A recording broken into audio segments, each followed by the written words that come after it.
내용이 곳곳에 들어있다. 당시 이 제안은 미 국무부에 의해 일단 거부됐다. 뿐만 아니라 93년 공개된 소련의 비밀 문서는 광복이 되던 45년 소련 역시 정권의 성격에서 업무 추진 방안까지 북한만의 독자적인 정부 추진 계획을 갖고 있었음을 보여주고 있다.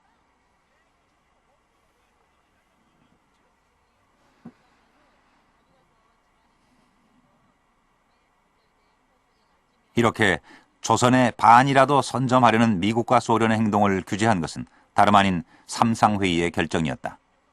신탁통치 구상은 한국 전체를 일단 통일정부를 수립해서 미국과 소련 내지는 연합국이 관리한다는 구상입니다. 그러니까 분할해서 관리한다는 게 아니라 통일적으로 관리한다는 구상입니다. 그러니까 전전부터 약속을 해왔던 것이고 또 전후에 한국 사람들의 통일에 대한 열망을 무시할 수가 없는 것이고 하니까 한반도 전체를 통일적으로 관리하는 그런 안으로서의 국제적인 신탁통치 안을 소련이 먼저 방기할 수는 없었습니다.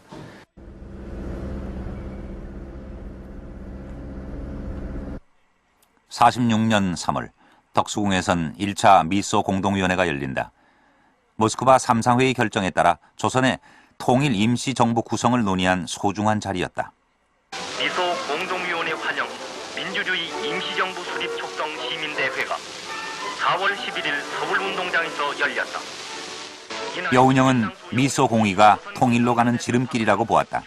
남은 과제는 미국과 소련, 좌우 정치 세력이 공감할 통일정부 안을 만드는 것이었다.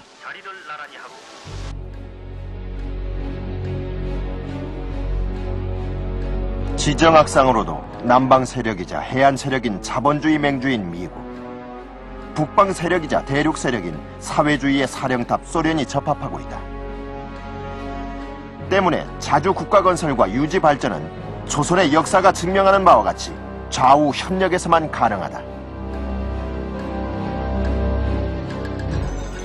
소련이나 미국이 당시 세계 최강대국들인데 그들이 한국 사람들이 물러가라고 해서 물러가겠느냐, 어느 한편이 물러가라고 해서 물러가겠느냐. 결국은 당시 한반도에 조성된 국제정세 속에서는 좌우합작의 길만이 평화적으로 통일정부를 수립할 수 있는 유일한 길이었다는 거죠. 그러나 미소 공의는 반탁운동을 한 우익 진영만으로 구성된 남측 대표단에 대한 자격 시비 끝에 석 달 만에 휴회됐다.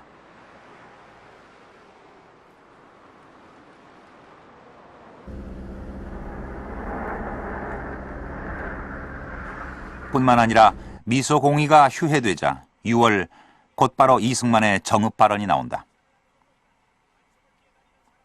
휴회된 미소 공동위원회가 재개될 기석이 안 보이니 통일정부 수립은 여의치 않다. 남한만이라도 임시정부를 조직하자는 단독정부 수립 제안이었다. 해방을 맞은 지 채 1년도 되지 않은 시점에서 나온 것이었다. 여운형은 결연히 반대했다. 결코 반대다. 그 결과는 민족 분열로 오고 10년이 지나도 고칠 수 없는 분열의 원인이 된다. 현재 통일의 암은 신탁이 아니다. 결국 각 진영의 이해관계다. 소련과 단 한 차례 협의를 한 상황에서 나온 이승만의 발언에 미 군정 또한 당황했다. 무엇보다 우익 진영만의 정치 개편은 이미 한계를 드러낸 상황이었다.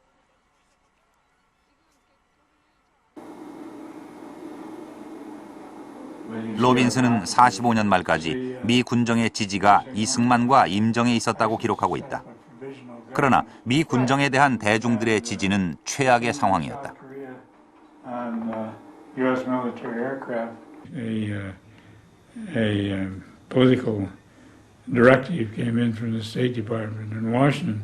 This was 9 months after the occupation started, saying by no means identify the occupation with Syngman Rhee and Kim Koo because we know these people and we don't trust them. And that's when the occupation tried to spend more time supporting Lee Won-young, Kim Koo-sik, and a few others. You're looking at a chart of the development of political relationships. 결국 46년 여운형과 김규식을 중심으로 합리적이고 중도적인 좌우 세력을 결집시키는 좌우 합작이 전면에 부상한다. 여운형, 김규식, co-chairman. 무엇보다 미 국무부의 의지는 좌우 합작을 통한 통일정부 수립을 가능하게 할 큰 힘이었다. 그 당시 미국, 특히 미 국무부는 소련과 협의해서 세계 문제를 상의해야 한다고 봤고, 한국도 소련과 협의해서 모스크바 3상의 결정에 따라서 임시정부를 탄생시키도록 해야 한다. 그런데 극단적으로 우익적인 주장을 한다거나 좌익적인 주장만 하는 그런 식이 돼가지고는 한국 문제 해결할 수가 없다.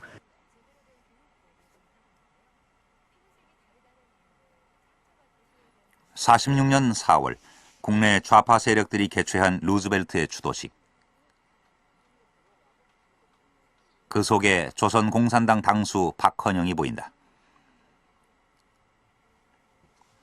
그것은 남한에서 엄연한 현실 권력인 미 군정을 인정하고 협조하겠다는 제스처이자 여운형이 노력한 결과물이기도 했다.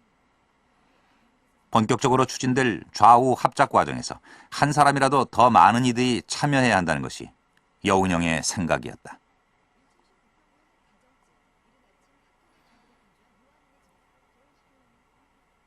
그러나 한 달 뒤인 5월 정판사 위조 집회 사건이 터지며 미 군정의 조선 공산당 탄압은 본격화됐고 공산당 역시 급진화된다. 문제는 미 군정의 태도였다. 좌우 합작 세력을 지지해 대중들의 지지를 확보하되 공산당이 대열에서 이탈하면 곧바로 파괴하는 것이 그들의 목표였고 그 열쇠를 준 것이 여운형이었다. 50년이 지나 비밀 해제된 당시 비밀 문서들은 미 군정이 노골적인 회유와 공작으로 여운형을 압박했음을 보여준다.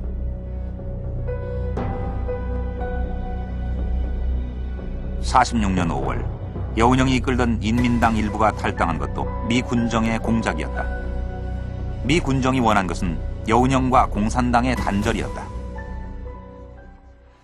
조선 공산당의 태도 또한 여운형을 어렵게 만들었다. 박헌영이 발표한 합작 원칙은 토지의 무상몰수, 무상분배를 주장하고 인민위원회로 즉각 권력 이양을 요구한 사실상 좌우 합작을 거부하는 급진적인 것이었다.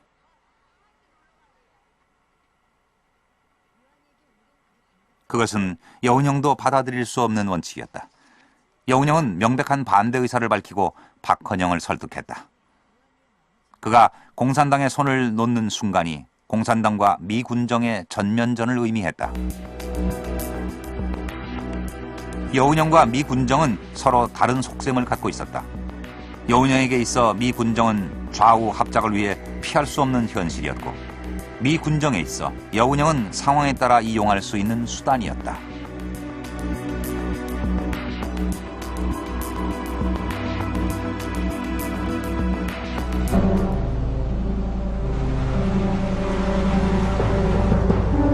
한편으로 여운형은 끊임없는 테러에 시달리고 있었다.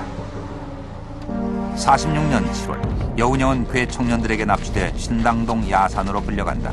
해방 후 벌써 8번째 당하는 테러였다.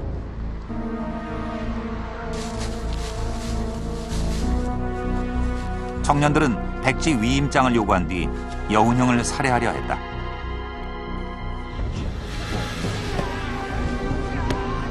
벼랑으로 몸을 날려